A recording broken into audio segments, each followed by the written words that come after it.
Sa bawat sulok ng ating mundo, may mga kwentong hindi dapat gambalain. Sa bawat gabi, may sumpang sumasabay sa hangin.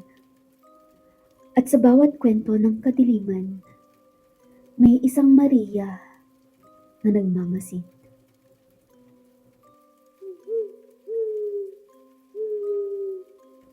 Sa isang liblib na baryo sa lalawigan ng Quezon, nakatayo ang isang lumang bahay. Nasa paanan ito ng isang dambuhalang puno ng balete. Sa tagal ng panahon, iniwasan na ito ng mga tao. Isang alamat ang bumabalot dito. Ang bahay raw ay hindi bakante. May bantay at hindi ito basta bahay, kundi isang bitag para sa kaluluwa.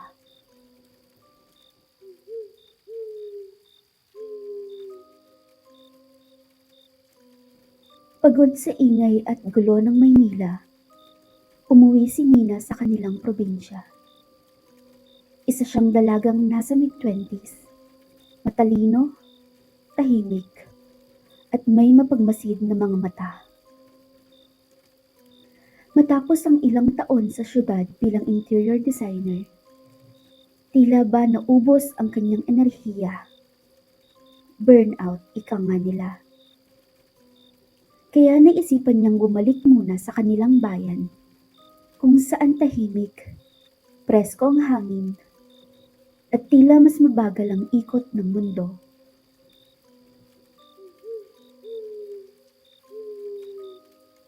Hindi siya natuloy sa bahay ng kanyang mga magulang sa bayan.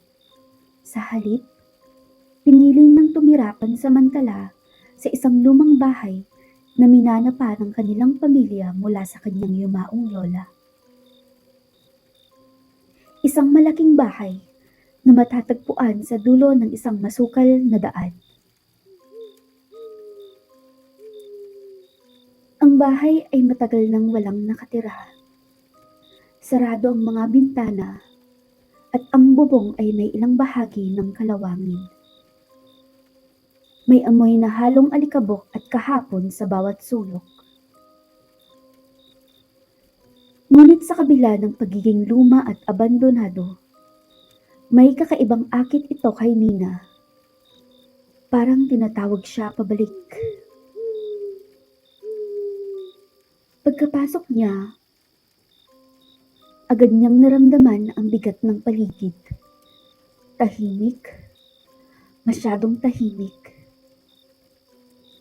Naririnig lang niya ang paglagapak ng kanyang hakbang sa kahoy na sahig at ang pag-ihip ng hangin mula sa mga siwang ng bintana.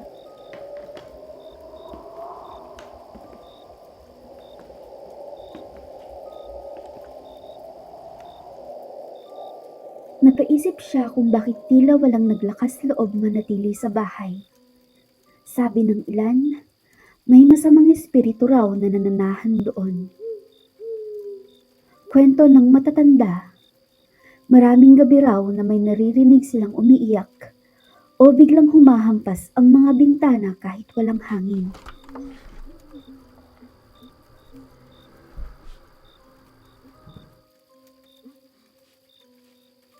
Ngunit si Nina, isang modernong babae, ay hindi naniniwala. Para sa kanya, ito'y perpektong lugar para magpahinga, magmuni-muni, at humanap muli ng inspirasyon. Subalit habang lumilipas ang mga araw, may mga bagay na nagsimulang magbago. Habang nagbabasa ng lumang diary ng kanyang lola, biglang bumukas ang radyo.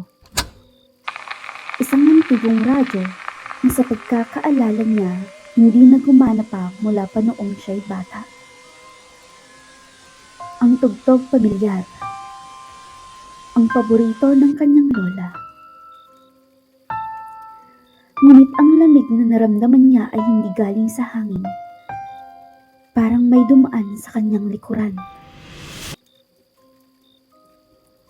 Sa gabing iyon, hindi siya makatulog. Sa kanyang panaginip, may isang babaeng umiiyak. Suot ang isang lumang saya at nakatayo sa tabi ng bintana ng bahay. Paulit-ulit ang panaginip. Paulit-ulit ang iyak.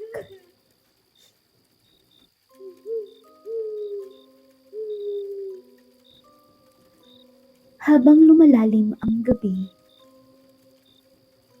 may isang tinig.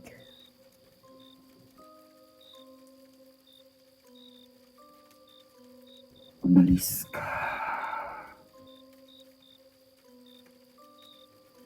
Paulit-ulit, mula sa kisame, sa ilalim ng kama, sa loob ng mga dingding.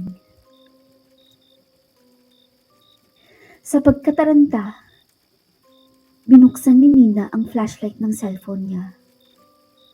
Ngunit sa bawat kanto ng kanyang tinututukan, may aninong sumusulpot.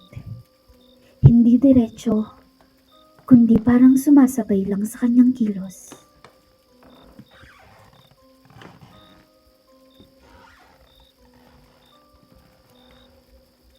Sa ikatlong gabi, nagpakita na ito. Ang bantay ng balete. Isang babaeng maputlang-maputla. Ang buhok ay mahaba at basang parang galing sa hukay. Walang puti ang mata, puro itim. Ang katawan parang usok na kumikilos na parang tao. Hindi ito multo. Isa itong tagapagbantay.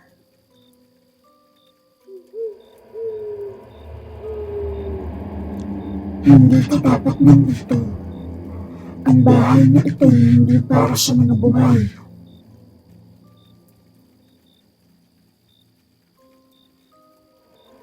Nagising si Nina sa matinding paghinga. Pawis na pawis, nanginginig. Ngunit sa kanyang paglingon sa mesa sa tabi ng kama, may sariwang rosas. Walang ibang tao sa bahay at hindi siya bumaba para kumuha. Nagsimula na siyang magtanong, bakit ganon? Bakit siya?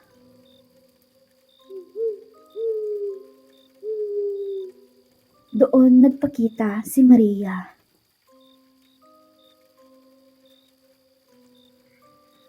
Ako si Maria. Ako ang tagapagligtas. Ngunit hindi kita maililigtas hanggat hindi mo binubunot ang ugat ng kasamaan sa bahay na ito.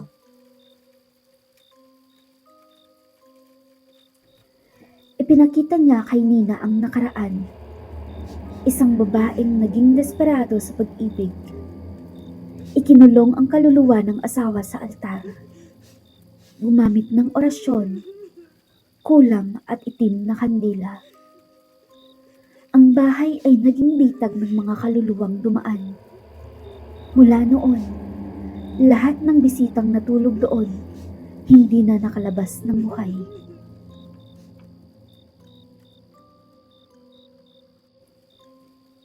Inutusan ni Maria si Nina na sunugin ang altar sa ikalawang palapag.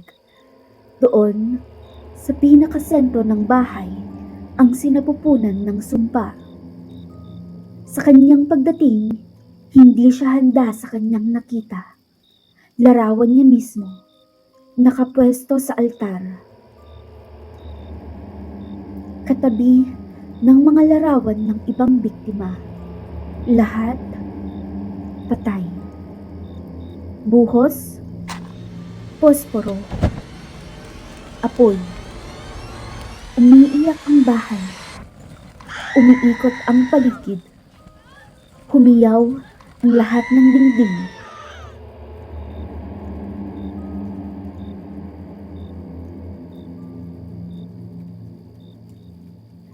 Lumabas patakbo si Nina. Umiiyak. Halos di na niya maramdaman ang sariling katawan. Puno ng gasgas ang mga braso at binti. Nanginginig sa lamig at takot. Ang kanyang hininga, Mabigat at putol-putol, tila bawat paghinga ay laban sa mismong bigat ng sumpa na ilang araw na niyang pinasan. Sa paanan ng punong balete, napaluhod siya, lumuluhang parang batang nawalan ng lahat.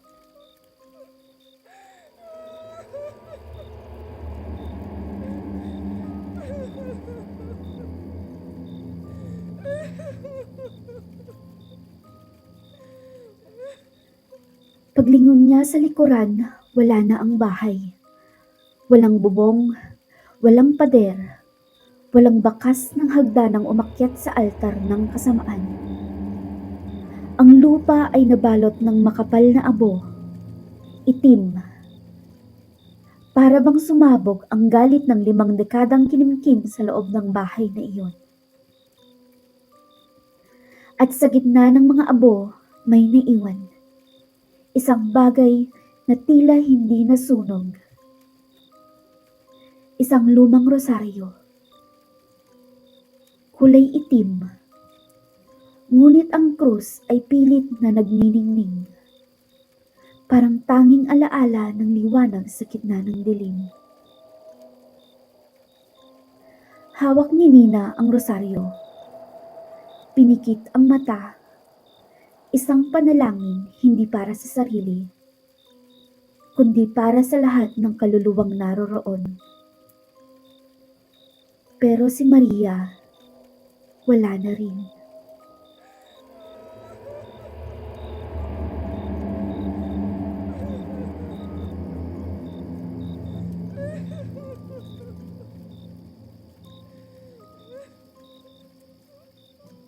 Hindi niya alam kung totoo ba ang lahat ng nangyari o panaginip lang ba ito ng isang pagod na isipan.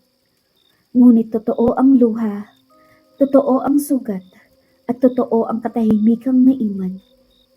Sa wakas, nakalabas siya. Buhay.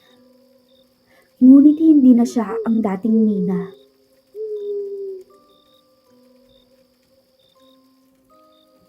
Sa bawat desisyon, pakinggan ang babala ng matatanda. Ang mundo natin ay hindi lang gawa sa semento at teknolohiya.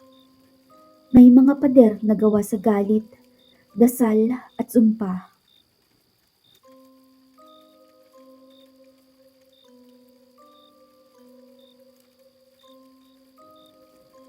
Sa mundong puno ng hiwaga, tandaan mong hindi lahat ng tahanan ay tahanan ng buhay.